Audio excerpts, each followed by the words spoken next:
Mhm. But yes, parking here is a nightmare. Traffic is a nightmare. But I love Miami nonetheless. And I think Miami really, really helped us professionally in terms of bringing No More Tears, putting it on the map. And I want to give a shout out to our annual committee that holds our luncheon. All of those committee members, they're the ones who put Miami on the map, and we're very grateful to them. And so while we're waiting for a couple more people to hop on, we actually got our start in Plantation. I know that's when I met you, and we used to host fundraisers at your house and the holiday party at your house. So tell us a little bit about the start of No More Tears and how we got to where we are today. I think 14 years later now. Oh my God, yes. We used to actually have lemonade drives and cookie drives, and we were selling brownies. We were so satiated just by having raised $50 or $40 in one day to help a survivor. And we've come a long way. We've come a long way. But I'm very proud of our model. I'm proud of our board of directors. Our survivors are our heroes. Our interns and our volunteers, above all the service providers, those are the real heroes. But we've come a long way because our model is also very unique. No nonprofit, I think, runs in the way that we do. No one takes a salary, 100% goes to the victim services programs. And I think that is why we've been able to get so much support from several donors, and whether it's foundations or individual donors. I think that is primarily a big reason why we've been so successful and saved so many lives, because we're very transparent in our funding, and we're very transparent about the fact that no one takes a salary, and people love that, and it's a very unique element from a nonprofit perspective. I think so. Mm-hmm.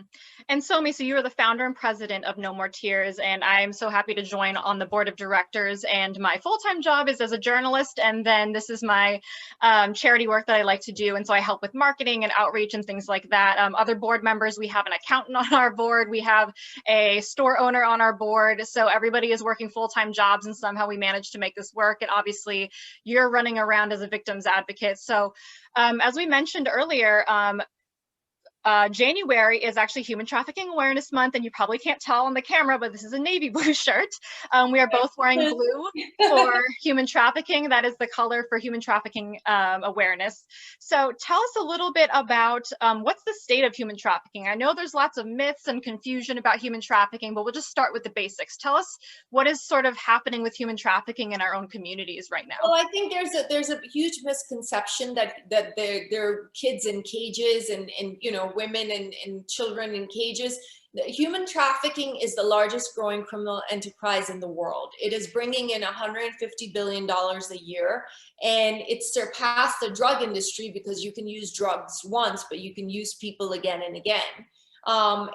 We've had, one of my personal heroes is Cindy, who was trafficked for 6 years, and she was sold 40 times a day. She would not receive food unless she was seeing these Johns. And these traffickers, there's the gorilla pimp, there's the Romeo pimp. The Romeo pimp is the boyfriend who basically psychologically manipulates you and tells you that he loves you, and then he says it's just sex, it's just we got to do it, we don't have any other means of income, and it's just sex, it's not emotional, I still love you. And the gorilla pimp is the one who's more aggressive and violent. They're the ones who do the initiation period where they inject you with drugs, and then 4 men rape you in a motel, and that's called the initiation period into human trafficking. So actually, Romeo pimps tell gorilla pimps that if you can make, excuse my language, but this is what they say verbatim, if you can make a bitch love you, she'll do anything for you. So why beat her up and spoil her face? So that's the take. I mean, there are actual books on how to lure these girls and these boys. And I want to emphasize that a lot of boys get trafficked as well. And I think that doesn't get enough attention. And it really irks me and perturbs me that it should get more attention, because boys are also trafficked. Adult men and young boys are also victims of sex trafficking. And there's also labor trafficking. Now, that's another whole ordeal. You know, Yeah, that is absolutely. very Trafficking is not just sex trafficking. It's a big majority of the cases, but especially in communities that, like in South Florida, you'll see a lot of labor trafficking. In agricultural communities, you'll see people working on farms, for example, and they're not being paid, or, you know, the setup that they have is not, you know, fair wages and everything. And I think that's a lot of where men and boys get trafficked, as well as in labor trafficking. And then young boys, of course, also get sex trafficked, like you were mentioning. And that's there's why I also think it was there's so trafficking of organs. You know, that's another big thing that happens. That's you know, it's very prevalent in South Asia, in countries like Pakistan, India, Bangladesh. They're actually, you know, cutting up organs of children and selling them. That's trafficking. From a No More Tears perspective, I mean, we've rescued, since the pandemic began, 71 human trafficking victims. And we have housed them, and we provided them with education, jobs, apartments, medical care, legal counsel. And you know, it's been a very busy time for us. And keep in mind that we, you know, as you know, Christiana, we work with the LGBTQ community. It's very, very appalling to me that we're approaching we are in 2021, and people are still you know, they're still homophobic. It blows my mind that now in this era, people still don't understand that no one chooses to be gay. It's hard enough to be straight and live a life. Why would someone choose to be gay? You know, and it's really sad, because we've had a lot of cases with the LGBTQ community where young girls and boys that have come out to their parents have been kicked out of their homes in the pandemic, in the middle of the night, which infuriates me to no end. And those are the children that we're helping. And whether it's they're 18, even if they're adults, having been thrown out of your home and being beaten because you've come out to your parents is absolutely despicable. And I have no respect for anyone that is homophobic or xenophobic or whatever. We are very open about who we support, who we help, and we help the LGBTQ community. We love them. I'm a huge proponent for the LGBTQ rights, and I'm proud of the fact that our organization supports this community. And LGBTQ youth are also at a higher risk of trafficking, because they're thrown out onto the street. They're seeking, you know, if somebody comes to them and says, I can give you food, I can give you money and a place to sleep, sometimes that it can be really tempting, or you just have no choice but to go to that person. Absolutely. And you know, it's really sad, because if you're thrown out of your house by your parents, who are supposed to love you and protect you and accept you for who you are, irrespective of what your sexual orientation is, yeah, you're right. Guess who's looking for them on the streets? The traffickers. They're looking for the vulnerable. These traffickers are they're manipulators, master manipulators. They can study a young girl, they can look at a young girl and a boy, and they can detect the vulnerability factor in that individual. They're so good at it. So and now we have Noah in the waiting room, so I'm going to go ahead and let him in, and I'm so excited to be able to have him share his story. And you know, we had a conversation with him ahead of time to make sure we talked about only what he was comfortable with. Hi, how are you? Hi, how are you? We're doing so good. We were just talking about sort of the state of human trafficking. We're so glad that you could join us this evening. Thank you so much, Noah. Yes. You know, you look gorgeous. Absolutely stunning and fabulous. Thank you. I appreciate it. Thank you. You both are beautiful. And we're wearing blue in honor of Human Trafficking Awareness Month. Yes, of course. I don't know if you can see it, but it's slightly blue. I'm wearing navy blue as well. Hers is too. It's all good. All right, so Somi started us off by talking about some general information about human trafficking, as well as some misconceptions. And later on, I'm going to have you, Noah, explain any misconceptions you've come across, or maybe misconceptions people have about you because of your experience. So we were talking about how a lot of LGBTQ youth can be trafficked because if they're kicked out of their homes or they don't have somebody to turn to, they have those vulnerabilities. And I know from our conversation, that's an experience that you had. So even though you're in Miami now, you're story, Noah, started in Missouri. At 13, you were modeling. You were going through some tough times with your identity. You were adopted into a white family, a loving white family, but you had some, some identity issues there. And then also, not being sure about whether you were gay. What does it mean to be gay? Can you tell us a little bit about how those vulnerabilities maybe opened you up, or people were preying on you because of that? Of course, I think the one thing that I always go back to is not knowing your worth, and not knowing the evil in the world. So of course, like you said, I was adopted by a white family, and that first raised so many questions with identity. I struggled with finding my identity and finding where I fit in, where I wanted to find people that looks like me and that may be gay or may be questioning their sexuality, which made me a vulnerable prey for those traffickers, for evil people with bad intentions, not knowing where your sexuality is, and then also being so young where you're curious, where you're like, what does it mean to be gay? What are these feelings? What is happening? Puberty, everything was just a big, big, big, big question. So I was so receptive to the first answer, which of course at that time was not the best answer, which was people promising me things that obviously didn't happen. So of course it was in my identity being an African-American male living in a white family. Then it was, of course, being gay. Then it was, what does it mean to be gay? Because I don't even want to say that gay was where I was, because I didn't understand it. It was just when I was on the more effeminate side. So it was always told, oh, you're gay. Oh, you're gay. Stop acting gay. So I was like, okay, but what does that mean? So I think it was a lot of questions that people put onto me at an early age, which I wanted to understand. Okay, well, if I am gay, then what does that look like? Especially coming from a Christian household.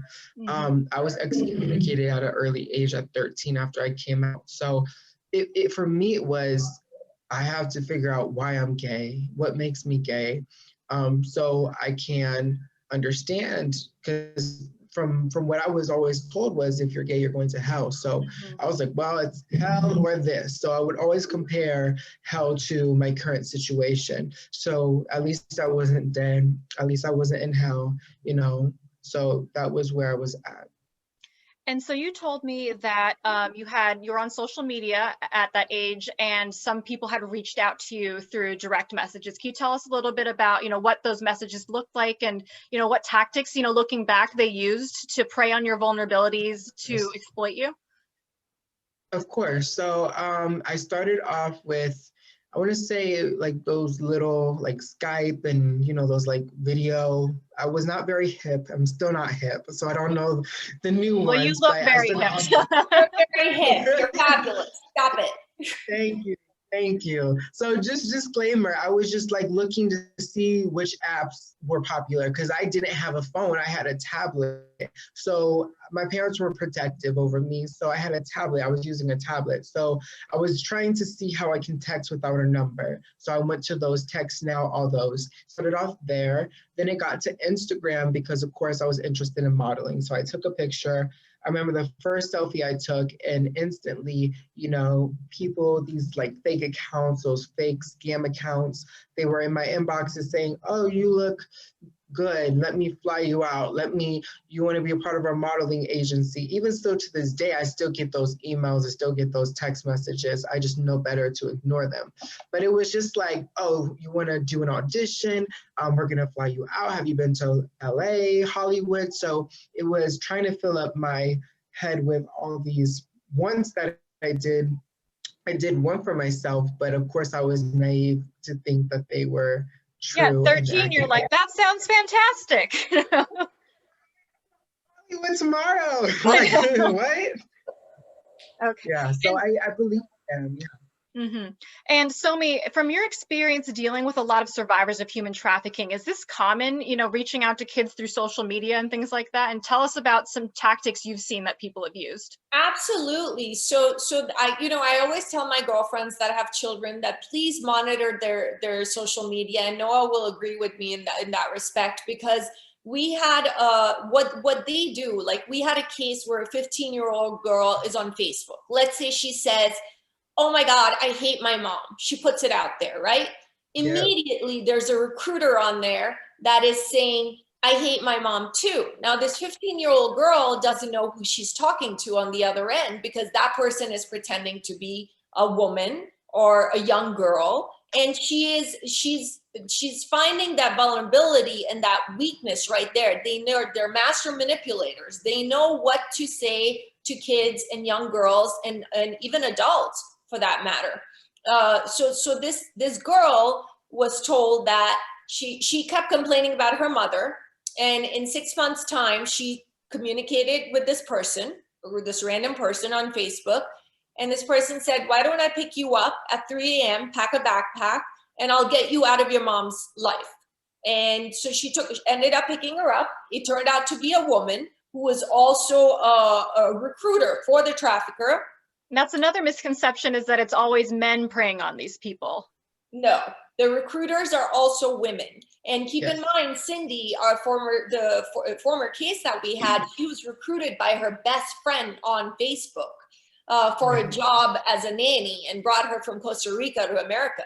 So this girl, she gets picked up by this woman who's 19, takes her to a motel. This young child is shot up with heroin, and she is raped by 4 men, and that's called the initiation period. That's what they do. And Noah, correct me if I'm wrong, but that's what happened to this young girl, and she was trafficked for 5 years until she could get away.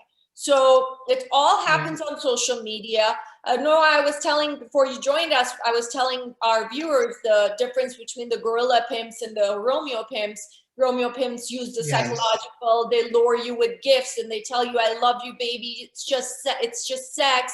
And then the gorilla pimps are the ones, you know, that happened to this young girl, where he shot her up with drugs and then had her raped.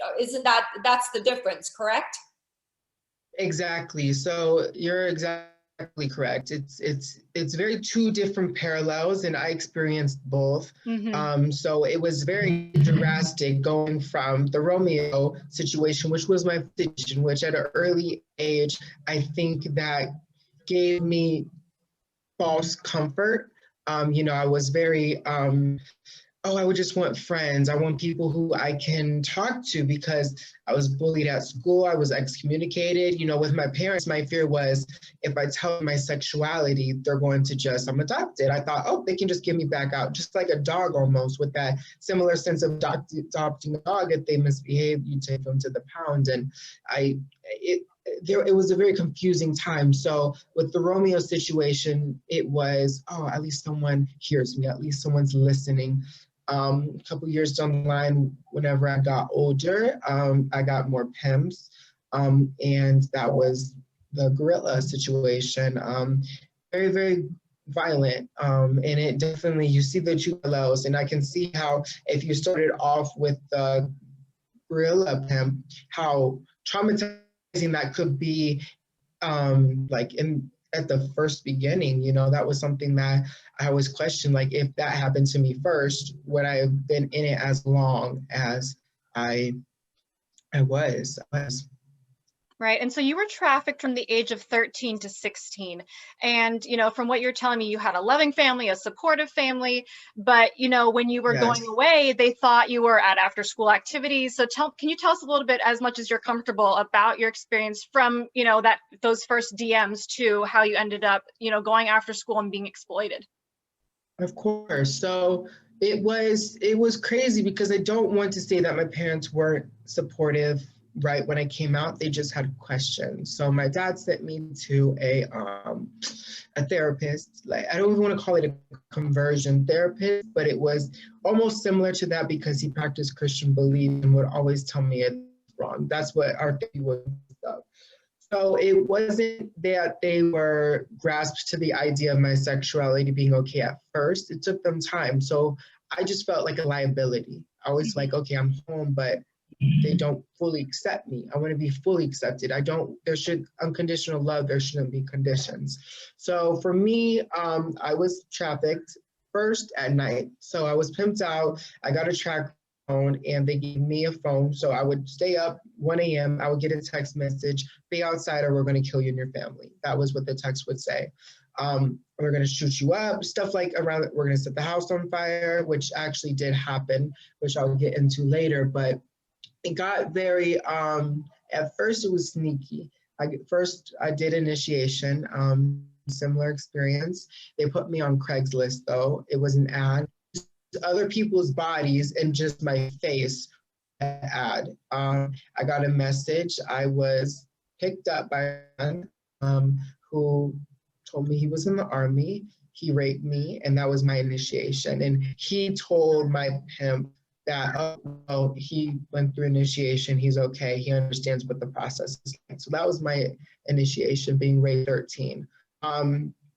So it happened like that a few times. But then my parents caught on. They're like, Noah, why are you sneaking out? Like, they caught me sneaking out. They were like, they took my tablet. So when I had a tablet, they didn't understand what was happening. So I had my track phone. So when I had that, that's when they did it after school. They were pimping me after school. They would lie. They would say, Noah, just say you're at play practice, because at that time I was singing, I was dancing, or dance rehearsal, something like that. So they would just pick me up after school. You know, would be sexually assaulted. They would take me to a hotel. They would take me back to their house, and raped, and I would go back to school. My parents would pick me up like nothing happened, until it just got to the point where I want to say the older I got, the more defiant I got, because I understood I want out. I didn't like it. You know, I wanted to focus on school. I understood that what was happening, my parents found out, there would be an issue. So that was whenever they went back to the night situation, but they kept me longer.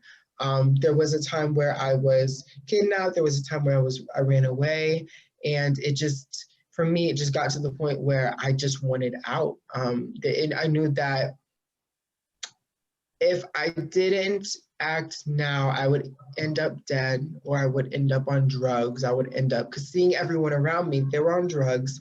I don't even want to say it to be, I don't know if this is the right word, but I just looked around like, I don't want to do this to kids. Is this what I'm going to do now? So I knew the pain of what I was going through. I knew the pain of what I was seeing other children go through. And I just knew I just needed to leave. I needed to go. And so for those of you that are joining us right now, thank you so much. And again, for Human Trafficking Awareness Month, we have this Survivor Stories series, and we have Noah on here, who was trafficked from the age of 13 to 16. And then we have Soumya Lee, who's the founder and president of No More Tears USA, and she's also a victims advocate. So she's able to share her experience from that point of view. And then I forgot to mention this earlier. I wanted to thank the Society of Professional Journalists Florida chapter for loaning us their Zoom account for today. So thank you so much. So Noah, with your story, you know, I first want to applaud you for saying that when you were describing your experience that you were assaulted and that you were raped, because I see too many people when they're talking about trafficking survivors saying they had sex with 40 people a day. No, they were raped 40 times a day. You know, even if they're acting like they're fine with it or whatever, it's not, it's rape. And so Somi, I know with when there's convictions with children involved, it's a little bit easier sometimes, because no matter what sex with a child is illegal, but with adults, you're having to prove there was coercion, that there was fraud. From your experience, have you seen sort of that difference in the difficulty of advocating for adult survivors? Absolutely, absolutely. There are a lot of misconceptions, and there's a lot of victim blaming, which again infuriates me to no end. And you know, I always say domestic violence and human trafficking, there's a very thin line. They're intertwined to quite a significant level. But there's, with adult victims, it's, you know, our society. We have to change the mindset of our society. The society needs to get educated on how prevalent human trafficking is. And whether you're a child or an adult, it does not matter. They capture your mind. They own your mind. And they get into your mind, and they're so good. And then remember, in Noah's case and in Cindy's case, Cindy used to receive threats about her children being killed in Costa Rica if she did not comply and have sex with 40 men in one day. She would not be able to eat. So there's so many factors and there's so many elements as to why human trafficking victims don't leave. This is not a joke. These are traffickers that have weapons. These are traffickers that are part of gangs. These are traffickers that will kill people at the drop of a hat. It's not a big deal for them to murder someone. So these misconceptions that our society holds, we need to first start with educating the society. We need to stop the victim blaming. And yes, we have a lot of hurdles, and not only in just the fact that getting the survivor help, but we have hurdles in fundraising also because of this fact, because there's such a stigma attached to victim blaming, and there's such a stigma attached to domestic violence and human trafficking, because for some reason, look, I'm a survivor myself, rape and child sexual abuse and domestic violence. And it took me a long time to be able to vocalize my trauma, because there's so much trauma. It's very difficult. It's very, very difficult to go, speak up. It takes a lot of courage to go against the traditional societal norms. What is appropriate to say? What is not appropriate to say? Are you going to be judged? Are people going to, think that you're making stuff up? Are people going to not respect you enough? I don't know. There's so many fears that people like Noah and myself have as survivors that, again, I can't reiterate enough that as a society, we need to educate people. And going back to the LGBTQ community, they're at a very big risk because, I mean, first of all, if you're going to a church, churches are supposed to preach love and treat everyone equally and give love to everyone. So I am in shock and like boiling right now that Noah was excommunicated from his church. That I find despicable. And, we're supposed to love. What is the message of religion? Love, love, love. Equality. Every human being is equal, and we have to love them and care for them and not hurt them and, do the right thing. And what Noah's church did is they did the complete antithetical, everything that the church is supposed to do, they did the complete opposite. So that really, really appalls me. And I think there's a lot of confusion sometimes with families where if they find out somebody's being trafficked, especially an older adult, they assume that they're a sex worker. Right. Which is very different. Yes. Mm-hmm. Exactly. Noah, you can probably shed some light. So Noah, what are, from your experience as a survivor, what are some misconceptions of human trafficking that you've heard of, as well as misconceptions maybe that people have of you as a survivor? Of course, I could write a book on how much, because when I came forward, no one believed me. It was, but you're a boy, but you're gay. Like, it was always, but I remember I even went to the hospital and a nurse said, how can you be raped? You're a guy. And I'm just like, just mind boggled. I had even a police officer say the same thing to me with my mom in the room. And I at the time I just shut down, because I heard so much of, how can a boy be a victim? You don't look like a victim. How did this happen to you? You have parents that, seem to love you. There was a lot of misconceptions, especially as a survivor advocate. I always get, oh, you must have just done sex work. I'm 19 now. I remember the mindset I had at 13. There is no way that a child is willing, there's different from consent and being able to, I think it's us, forget the other word that they say, but there's no way a child can say, I'm going to be a sex worker. They don't, mentally, that's not even. And even legally, a child can't consent anyway. So no matter what, it's not, Exactly. So there's a lot of misconceptions. I think that people think it's for drugs or that we get paid. I always ask, whenever I share my story, everyone asks me, get paid? How much did you get paid? I'm like, nothing. I got paid nothing. I sat there and was raped. That's pretty much it. And now I have trauma from it. That's what I got paid, was the trauma, Even recently, I was hanging out with one of my friends and I took a nap, and he woke me up and said I was screaming in my sleep saying help. And I was like, you know, I've heard that from like my parents whenever I lived with them, but I had thought that I got over that. So that was 2 nights ago. So for me, that just reminds me of how much trauma I did go through, that in my own sleep, I'm still reliving the things that I went through. So I would say the biggest misconception is that we get paid, that you have to look a certain way to be a victim. If you are of the gay community or the LGBT plus community, you're asking for it. That was the three that I got. Was I just didn't look like a survivor. I'm a boy. How could I be a victim?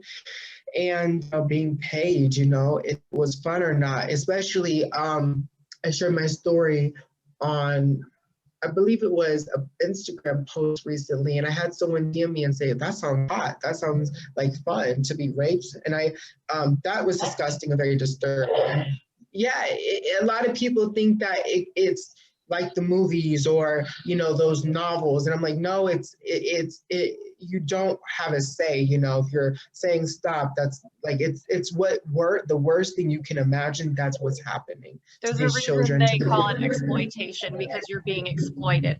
And so, Noah, you mentioned how you were at the hospital with your parents. Can you sort of tell us sort of the end of your trafficking experience? How did your parents find out? And then you also told me, and you said you were comfortable talking about this, you also were diagnosed with HIV. So can you just share a little bit about sort of the end of your trafficking experience? How did it all kind of come to a head? Of course. So I would say, for me mentally was when I got diagnosed with HIV, which was at 15. It was a couple months, I turned 16. I had run away. So I was being pimped out, I was being trafficked, I ran away. I faked a heart attack on John, my buyer, and he took me to the hospital because I knew at the hospital they had security guards. So, I was missing. So I was like, all right, let me make a plan so I can get to safety. Went to the hospital. Because your parents had reported you missing, so the hospitals were aware of, like, keep an eye out for these missing children. Okay. Exactly. So I was just like, all right, let me think forward. Let me get out of here. So that happens. I go to the hospital. My parents, obviously, they meet me there and they rape test me. They rape kit, and it's positive for HIV. And that was the day where I was like, I get out. I just remember reliving that experience, thinking my life is ruined. What does this mean? Because I didn't know what HIV meant. All I knew was that my pimp said, if you get it, we're done with it. So I told my pimps after I got out of the hospital, I had the track phone still on me, and I told them that, and they said, oh, well, we can't, you're done. They dropped me because I'm money. So I'm not seen as a person, I'm seen as a dollar sign. But I'm seen now, since I have HIV, as contaminated, diseased. So I can't be profited, I can't be exploited anymore, because that is a sexual disease that they can get that. They don't want to put me on the line knowing that I'm quote unquote what they would say damaged goods. Mm-hmm. So after that happens, I go through a residential. It's an all-male residential, which the hospital wouldn't go to, so I wouldn't harm myself after finding out I had HIV. They kept me there for about 7 months on and off, where that was another bad experience for me, but at least I was safe because I was away from the human trafficking. They knew none of me. They were working on the case while I was there. So one ended up being arrested. The other ones are still walking free to this day. But I would say from having HIV was just, that was my saving grace. It's, it's not something I say I'm grateful to have, but that was what kept me safe, was being diagnosed. So that was how I got out of it. After that, the FBI got involved, which is ironic because the person who took my case actually was a minister at the church I went to. So of course it was like, man, how am I supposed to talk to him who's avid, who's just doesn't like gay people? I remember his Facebook one time and it was just slander against gay people. And I was just like, no wonder why the case went nowhere, because I remember him even saying, you don't have enough evidence. And I'm like, I have a whole phone full of everything that I've been through for the last 3 years. and it wasn't enough evidence. So they dropped the case after that. Went back to living And the normal. I issues went with a back lot to of these high school. cases is having a survivor that doesn't want to testify, but it sounds like you were very willing to do that. And so they had everything kind of handed to them. Yeah. Exactly. You know, we had, my parents made sure that they kept everything that looked like evidence. So I even still to this day, I have a whole binder that I keep with me, just full of evidence that they ever wanted. So it was the case of they just, I don't know. And my thing was, the first person I was pimped out to was a police officer. So for me, So it could literally be I anybody. don't want to say any. It can be anybody, and from my experience, when I did talk to police officers and I did mention that, they all just looked around at each other like, well, it wasn't me. So for me, it was like, okay, maybe the system is corrupt. What more can I do where my life is not on the line? Because I knew that the first person I was sent out to was in the police force. And there were other people in high ends, which I always say human trafficking is not a poor man's sport. It's very, very wealthy people who you wouldn't expect, like lawyers, principals, teachers. So for me, knowing that information, I was like, all right, let me just dedicate what I can do to just speak like this, share my story and help others. Well, look at what happened with Jeffrey Epstein. I mean, the guy was a billionaire. Mm-hmm. So, you know, it has exactly. prejudices. It does not discriminate. It impacts everyone. And Somi, as a victims advocate, you work very closely with different law enforcement agencies. We've worked with Homeland Security, the FBI, you know, the Florida Department of Law Enforcement, local police departments. And we've had wonderful experiences with departments that are trained and they know exactly how to handle, and then others that are not so much. How important would you say it is that these law enforcement officers need that extra training in understanding human trafficking and knowing how to deal with human trafficking cases? Since you've seen both good and bad departments. I think every law enforcement agency should receive training. And now I know Delta is the first airline that implemented human trafficking training for the flight attendants and the pilots. I also learned recently that hospitals have now made it a mandate for people, the healthcare workers, to receive training and how to spot signs of human trafficking. But even with domestic violence, I've had officers say, why couldn't she just leave? And I cannot believe that officers would say that. And not every officer is bad, but there are a couple that in 14 years I've encountered that have said the most ignorant things. They have made uneducated statements. Yes. And the particular woman that he talked about was handcuffed to a bed.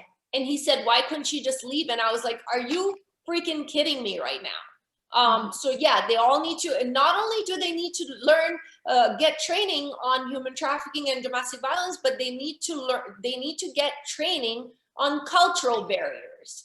Every culture has a different way to react to situations because of how their upbringing, or let's say it's a Muslim victim. Let's say it's a victim from India who's a domestic violence victim. A Muslim woman who's very, very religious will not make eye contact with a police officer. She will not be permitted by her husband to communicate with a male police officer. He will be communicating for her.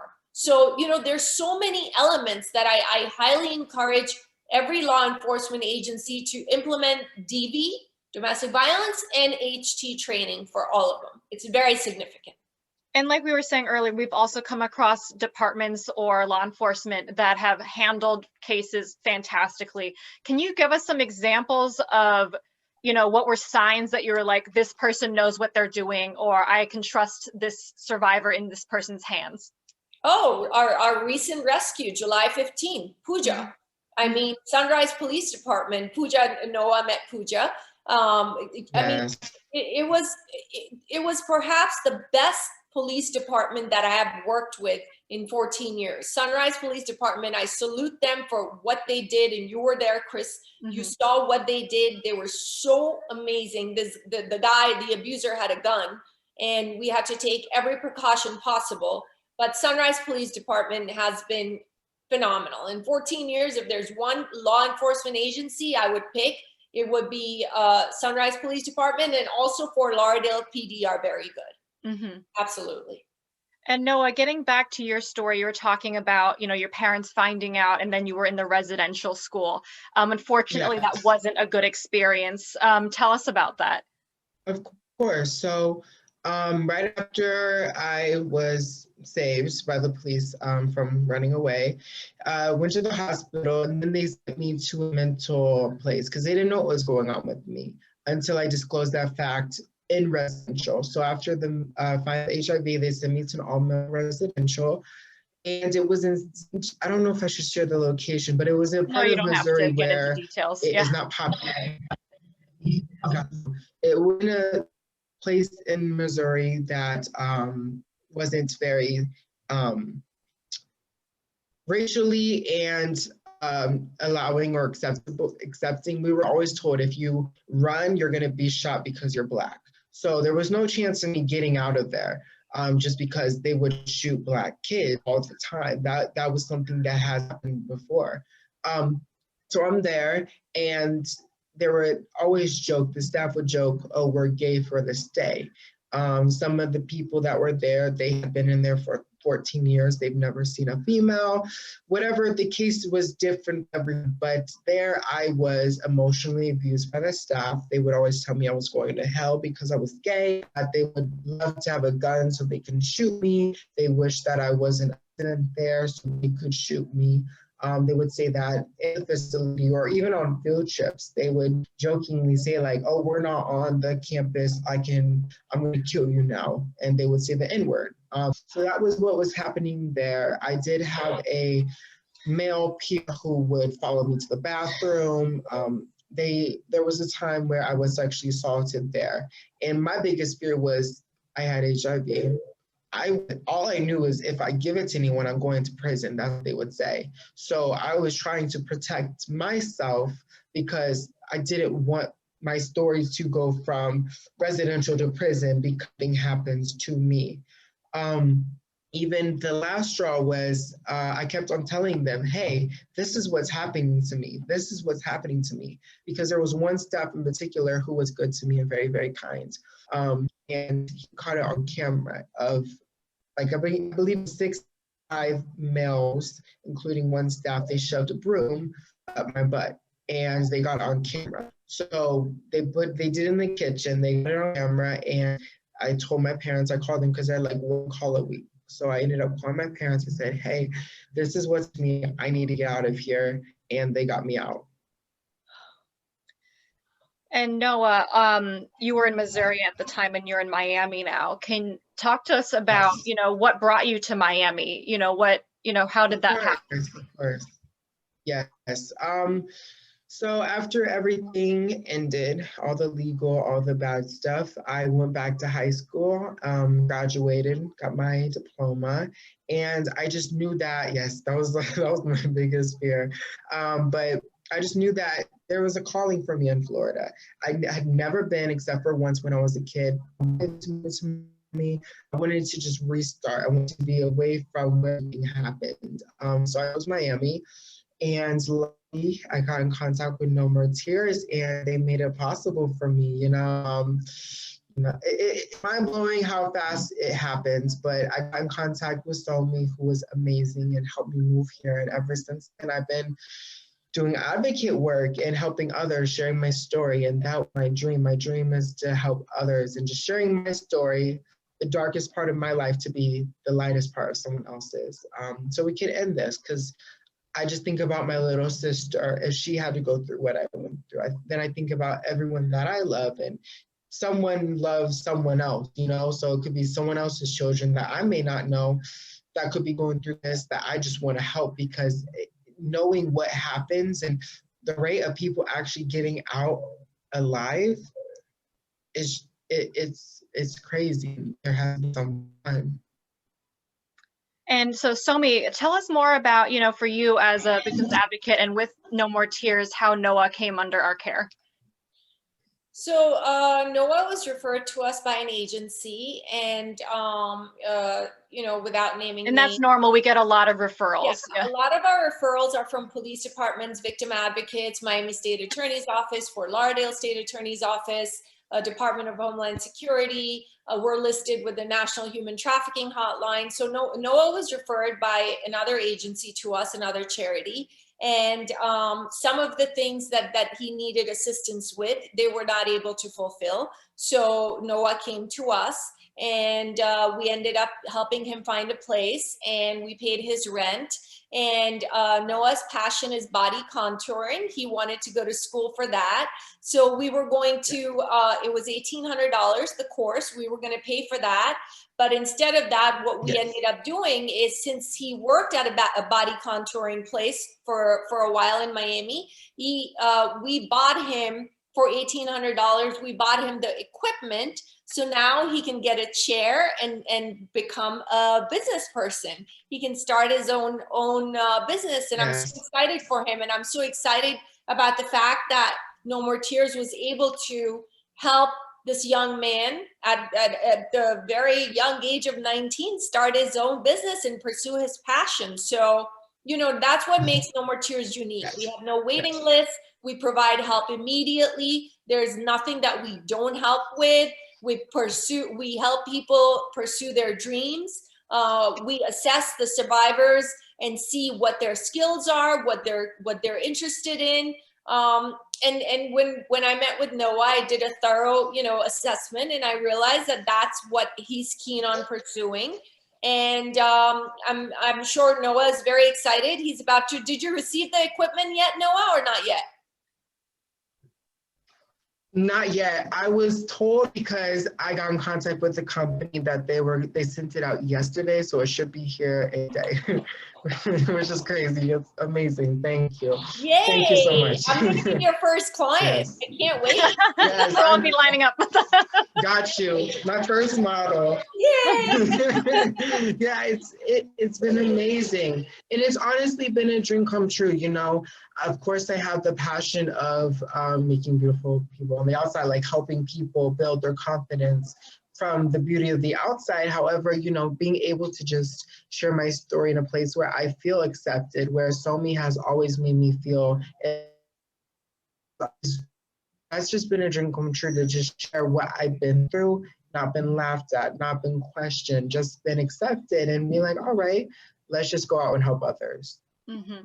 And something else that we were able to help you with, that is for Somi, with survivors, her pretty much is like, you absolutely have to at least do a handful of therapy sessions. And if you like, since it's free, then you can't say, that I don't have the money for it. And I know, Somi, you are a huge proponent of therapy. I've gone to therapy.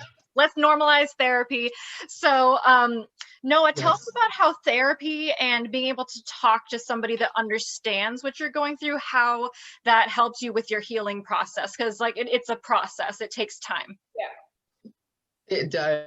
I am the most impatient person. So for me, it was like, all right, one session, I'm going to be fine. But like you said, it is a process. So right, the magic, but of course it's a process, it happened for a long time in my life. So yes, I ended up going to therapy right after, and it was monumental just to sit and feel like they understood what I went through. They understood. They didn't question my sexuality. They didn't question my age, how I could be a victim. They sat, they listened to what I went through, and they helped me find ways to cope, because right after it, anybody that looks like anyone that I was pimped out to, or my pimps, I would freak out in public. I didn't even work a job for like the first 6 months coming out, just because of how traumatized I was. And my biggest fear was not being able to be an adult in the real world and function like an adult because of my trauma. So they were able to teach me a lot of things, even my worth, coming out. A lot of people, they go back into it. I had a lot of questions about, well, it was meant for me. Was that the plan? Was I supposed to now go into sex work because of what happened? So they helped me understand my worth, that after everything that happened, to use it as a testimony. So I'm a big advocate for therapy. I say everyone needs it. So that's where I'm at. That's so fantastic. And I know that you had worked with some other charities that were, helping you out, and you didn't have quite the same experience. Could you share a little bit about how No More Tears and what we do was different from maybe other charities that you had encountered? Of course, I think it's one, passion. You have to be passionate about any work you do for it to be genuine and for it to work. So that was the one thing. And I'm so, I can sense whenever people are passionate about the work that they're doing. So for me, whenever I met Somi right off the jump, I was like, oh my goodness, this woman is amazing. She does this out of the kindness of her heart.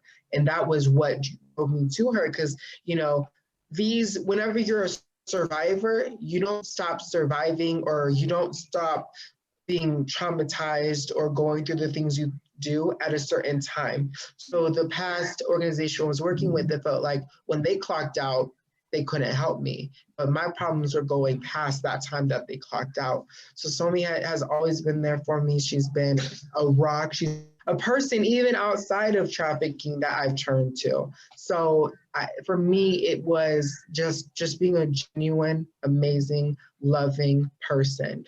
And of course, meeting you has been the same. It's been amazing. Just feeling like I have other people who value the work that we do. That I think that's what it is. It's just the passion is there. The kindness of the heart is there. Mm-hmm. Well, I'd like to add to that, Christiana, because I want to, you of course know Christiana. I've known you for since we started No More Tears. But I think what's important is that for people to understand that No More Tears is run in a very uniquely manner. Noah joined us on Saturday for a park day for our children. And, yes. We got together at Pooja's house. We had food, we ordered pizza. It's a very family-oriented model. And there's nothing wrong with that. We still get the work done. We're still professional, but they don't have to be mutually exclusive. You can be loving and compassionate and still be professional and provide the services. It's all a combination. It's a package here. So I think that I take great pride, and thank you for your kind words, Noah. I take great pride in the fact that we are very uniquely run and no one takes a salary. And we maintain this model, and we will maintain this model. And if you are not, look, Noah and I are survivors. I know what it's like. I'm in my 40s and I still have not healed from the rape, from the child sexual abuse, from the domestic violence. Till today, I'm in the healing process. It doesn't just go away. It doesn't go away. Until today, I have triggers. So, I get that. Noah gets that. And if you're going to do this work, you have to do it with compassion, professionalism, and you can't abandon people in the middle of trying to help them. It doesn't work like that. We've already been abandoned. We're survivors. The last thing we want is someone to abandon us in the middle of helping us. So No More Tears is a very uniquely run model, and we do not abandon survivors. We help them from the get-go, and then they remain in our lives. Noah is like my little brother, and I've adopted him, and he's going to be in my life forever.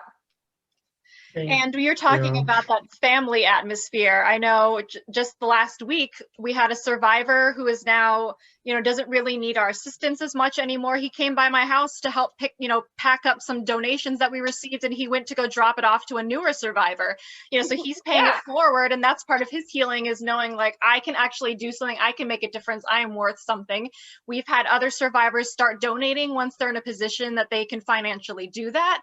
And sorry to cut you off, but this is important. We have a new survivor, and she's pregnant, and she has a 3-year-old son, and Noah met with her also. And you know what Pooja did when we were trying to file her application for her apartment? Pooja took out her checkbook, and she said, here's a donation of $50 for her application fee.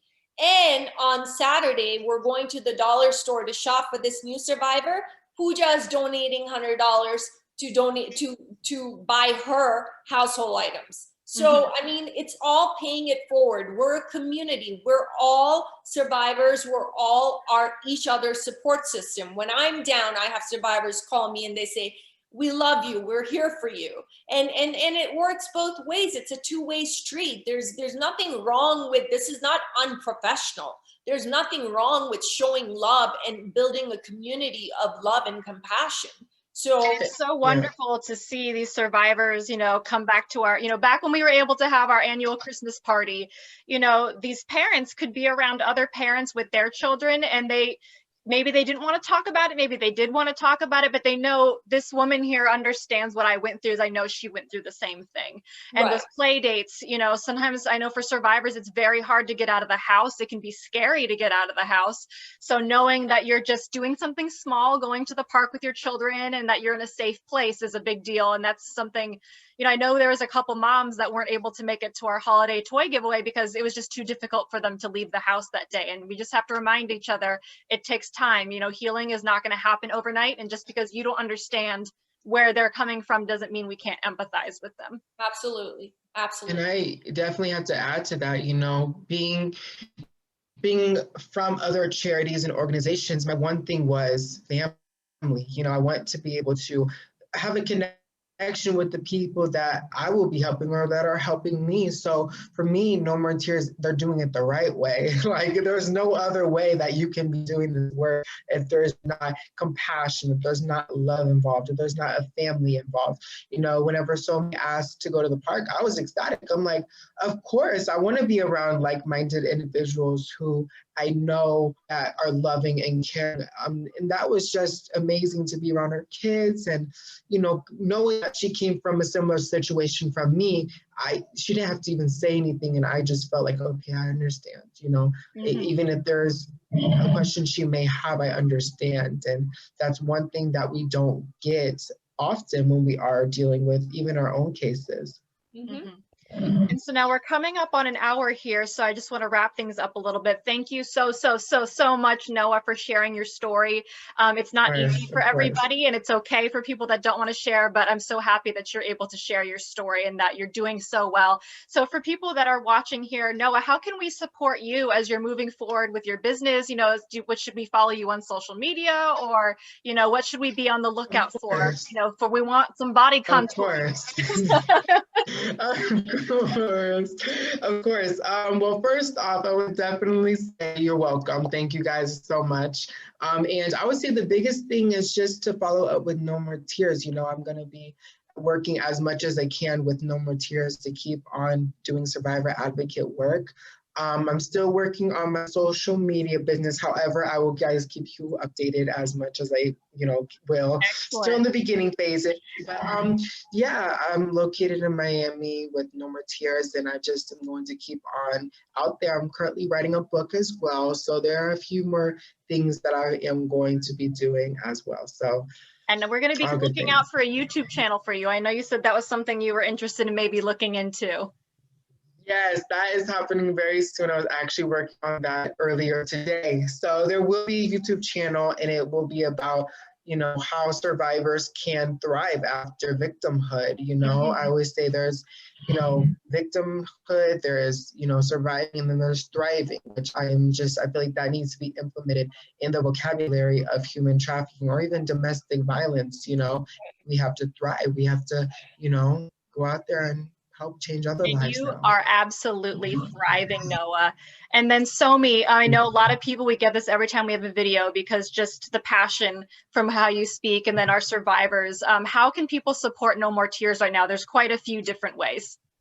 Well, of course, the number one thing that we need is financial contribution. And I'm gonna right now leave on I'm looking down at my phone so I can leave the link. So. Yes, we need donations. And, you know, even if 10,000 people, imagine, donate $10 a month, we spend $10 on coffee in a day. I mean, you know, you can give $10 a month. Imagine if we had 10,000 people donating $10 a month. That's nothing. So we need financial contributions. What else do we need? We need toiletries. You know, when we rescue these victims, they don't have a toothbrush, toothpaste. We need clothes, we need furniture, we need pots and pans right now. We need pots and pans for the woman that you met, Noah, that's pregnant with her son. We need pots and pans Yes. and plates for her. We're moving her into an apartment soon. So there's so many ways. Share our posts, follow us on Instagram, on Facebook. You know, we need more followers. Take our post and repost it. Yes. People who have a lot of followers, you know, take a second and do a little promo for us. And if you have a lot of followers on your Instagram, please say a few words about No More Tears. It's not a big deal. You can say a few sentences. Encourage others to follow No More Tears. Again, I reiterate, and I don't want to keep beating on this, but we are so uniquely run that there's no reason why we shouldn't be getting funding and support. And of course, for our active donors, and which includes our board of directors and, you know, many other individuals and foundations, I am so eternally grateful to every single one of you, especially as a survivor. Because of them, we were able to buy Noah his equipment. Because of them, we were able to have Noah initiate his business. And because of those people, we're able to save lives. So without financial contribution, we will not be able to sustain, and that's our number one, of course, need, 100%. Thank you so much. And we also have an email newsletter. So if you'd like to sign up to get all the updates, and we also have another survivor story coming up soon. So stay tuned for that. All right, I think that's it. Thank you so much, Somi and Noah, and thank you all, everybody that joined us today on a Thursday. Remember, January is Human Trafficking Awareness Month. Have conversations with people you care about, educate yourself about it, and parents, keep a good eye on your children. They can absolutely be independent and thrive, but just make sure you've got their back and make sure you know what they're doing. We'll be talking more about that. So thank you, everybody, so much, and we will see you next time. Thank you. All Bye, right. Noah. Bye. Bye. Love you all. Thank you so much.